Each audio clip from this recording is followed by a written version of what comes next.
પ્રજાસત્તાક પર્વને આપણે ખૂબ ઉત્સાહથી આખા દેશમાં ઉજવણી કરવામાં આવે છે. આ પ્રસંગને અનુરૂપ થોડું વક્તવ્ય હું આપવા માટે શ્રી સૈયદભાઈને વિનંતી કરીશ કે તેઓ આજના પ્રસંગને અનુરૂપ વક્તવ્ય રજૂ કરશે. પ્રજાસત્તાક દિવસની સર્વને શુભકામના. સ્ટેજ પર ઉપસ્થિત મહેમાનશ્રીઓ, મારા સ્ટાફગણ, વાલા વિદ્યાર્થી મિત્રો અને એનસીસી કેડેટ, આ દિવસ આપણી માટે ખાસ છે. એની માટે એક ભગતસિંહની સરસ મજાની પંક્તિ છે कि हम आह भी करते हैं तो हो जाते हैं बदनाम, हम आह भी करते हैं तो हो जाते हैं बदनाम और कत्ल करके चले जाते हैं और चर्चा नहीं होता. આ સ્થિતિ ઈસવીસન 1947 પહેલા જ્યારે અંગ્રેજોનું શાસન આપણી ઉપર હતું ત્યારની હતી અને ભગતસિંહે અદાલતમાં આ પંક્તિ બોલી હતી. એનો અર્થ એવો છે કે આપણે કંઈ પણ નાનું એવું કૃત્ય કરીએ તો પણ બદનામ થઈ જશું અંગ્રેજોના શાસનમાં. અને અંગ્રેજો ગમે એવા વ્યક્તિને ગમે ત્યારે કત્લ કરી નાખે એની કોઈ ચર્ચા પણ થતી ના હતી. એવી હિંમત સાથે આ અદાલતમાં રજૂ કરેલું આ પંક્તિ હતી. એ બહુ આપણને ઘણું બધું શીખવાડી જાય છે. ખાસ કરીને જ્યોતિબેને કીધું એમ આપણે બધાને ખબર છે કે 15 ઓગસ્ટ 1947 આપણો દેશ આઝાદ થયો. એ દિવસને આપણે સ્વતંત્રતા દિવસ તરીકે ઉજવીએ છીએ. વિદ્યાર્થીઓ ખાસ ધ્યાન રાખજો, આપણે કન્ફ્યુઝ ક્યારેક થતું હોય છે વિદ્યાર્થી અવસ્થામાં. તો 15મી ઓગસ્ટ એ સ્વતંત્રતા દિવસ છે, ઇન્ડિપેન્ડન્ટ ડે. અને આજે જે છે 26 જાન્યુઆરી એ આપણો પ્રજાસત્તાક દિવસ છે, રિપબ્લિક ડે. 77મો આ પ્રજાસત્તાક દિવસ જ્યારે આપણે ઉજવીએ છીએ તે આપણી માટે બહુ ખાસ છે. ખાસ એટલા માટે છે કે આ દિવસે એટલે કે 26 જાન્યુઆરી 1950માં વાસ્તવિકમાં પ્રજાના હાથમાં સત્તા આવી. આ જ આપણી સત્તા છે. જે બંધારણ ઘડાણું એ બંધારણના ઘડવૈયા બાબા સાહેબ આંબેડકર અને બંધારણ સમિતિના સભ્યોએ ખૂબ સારી રીતે આ બંધારણ આપને આપ્યું છે. અને આ બંધારણ ખાસ વિશ્વનું સૌથી મોટામાં મોટું લેખિત બંધારણ છે. અને આ બંધારણથી જ આપણને અત્યારે જે આઝાદી છે એ વાસ્તવિકમાં આઝાદી મળેલી છે. વૈચારિક આઝાદી, ભાષાની આઝાદી, ધાર્મિક આઝાદી, આ બધા જ પ્રકારની આપણી જે આઝાદી છે એ આપણા હક સાથે બંધારણમાં આપણી ફરજો પણ આપેલી છે. મિત્રો, ફરજોનું આપણે ખાસ ધ્યાન રાખવું જોઈએ. ત્યારે આપણે હક છે કે આપણે કોઈ હક મેળવી શકીએ. શું છે આપણી ફરજ? તો રાષ્ટ્રની દરેક સંપત્તિનું આપણે જતન કરવું જોઈએ. આપણા દેશ અને દેશવાસીઓનું આપણે સન્માન કરવું જોઈએ. આપણે જ્યાં છીએ ત્યાં સ્વચ્છતા રાખવી જોઈએ. આપણા પર્યાવરણ બાબતે આપણે જાગૃત થઈ પર્યાવરણ આપણું સારું બની રહે એ માટે આપણે હર હંમેશ પ્રયત્ન કરવા જોઈએ. વિદ્યાર્થી અવસ્થામાં ખાસ આ આપણી સ્કૂલ છે તો સ્કૂલની સંપત્તિ સાચવવી એ પણ એક રાષ્ટ્રીય પ્રેમ છે આપણો. દેશભક્તિ માત્ર બોર્ડર ઉપર થાય છે એવું નથી, આપણા ઘરથી ચાલુ થાય છે. આપણા કર્મ સાથે જોડાયેલી આ દેશભક્તિ છે. ખાસ આપણે આ દિવસે ભારત માતા કી જય બોલાવતા હોઈએ છીએ. તો ભારત માતા કી જય એ માત્ર આપણે શાબ્દિક ના બોલાવીએ, સિઝનેબલ ના રાખીએ. ભારત માતા કી સાચી જય ક્યારે થશે?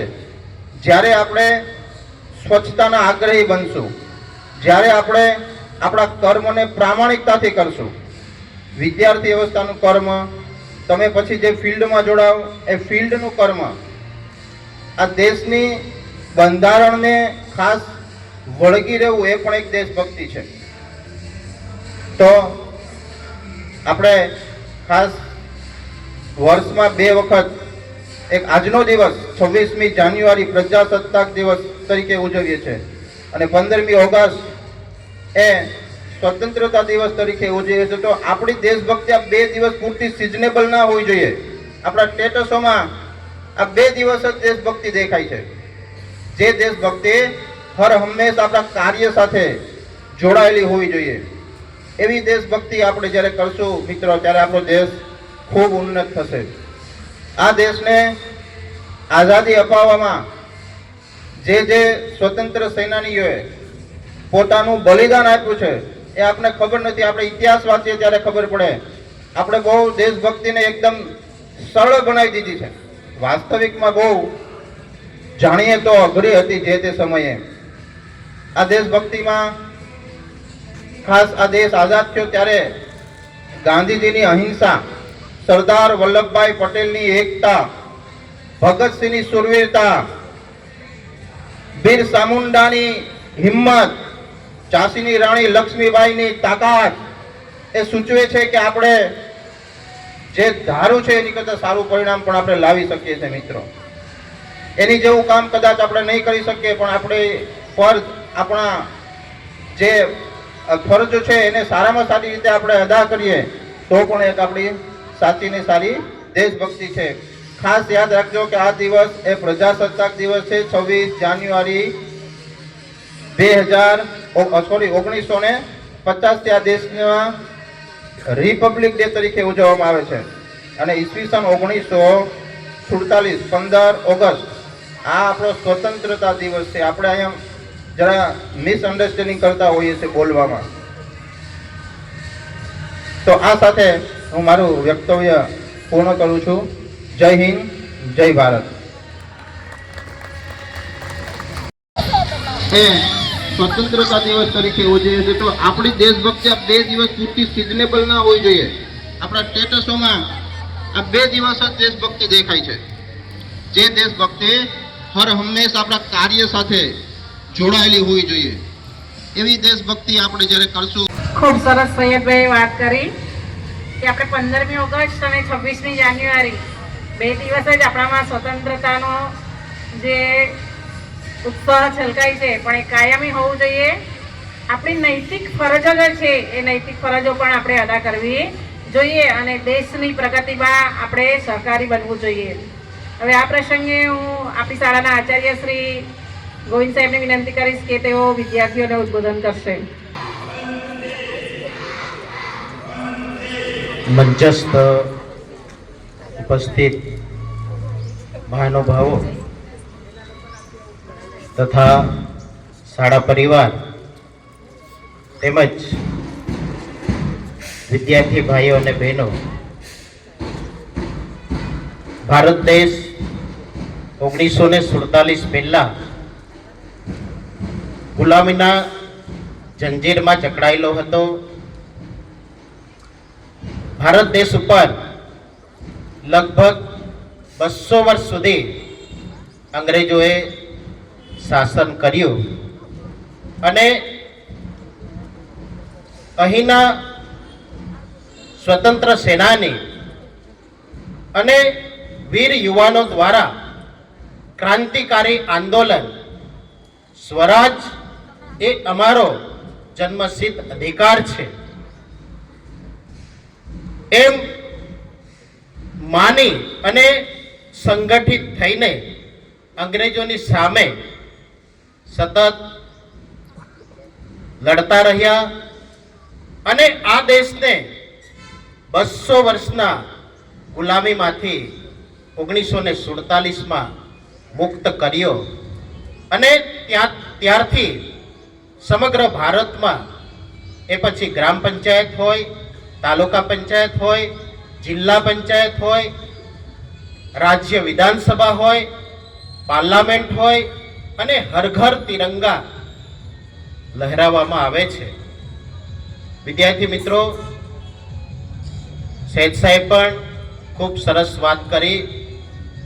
એ મુજબ જ ભારત દેશને 1947માં આઝાદી મળી અને 1950માં ભારત દેશનું બંધારણ અમલમાં આવ્યું અને ત્યારથી સમગ્ર ભારત દેશમાં 26મી જાન્યુઆરી 1950ના દિવસથી સમગ્ર ભારતમાં રિપબ્લિક ડે પ્રજાસત્તાક દિન તરીકે ઉજવવામાં આવે છે અને આ રિપબ્લિક ડે ઉજવણીને આજે 77 વર્ષ થયા છે. આપણે 77મો પ્રજાસત્તાક દિન ઉજવી રહ્યા છે.